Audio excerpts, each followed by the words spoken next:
مرحبا، رح نحضر وصفة سويس رول فراولة بطعم ولا أطيب وبكل سهولة. نحتاج صفار 5 حبات بيض، ملعقتين كبار سكر، ملعقة صغيرة فانيليا، رشة ملح، وبخفقهم كتير منيح.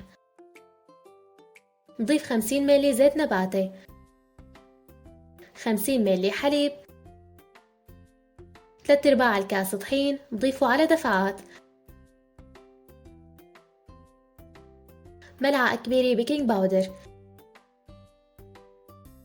لتحضير بياض البيض رح نخفقه مع 5 ملاعق كبار سكر. نضيف السكر بالتدريج وبخفق لنوصل القوام الكريمي، وبخلطهم مع مزيج الكيك.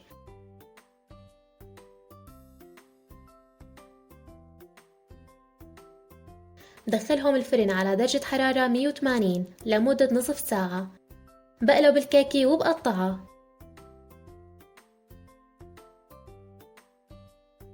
وبدهنها بطبقة من مربى الفراولة وطبقة كريمة شانتيه،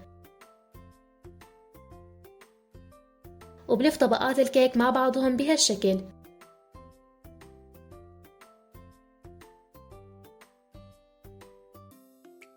وهيك وصفتنا جاهزة للتقديم. جربوها وألف صحة وهنا.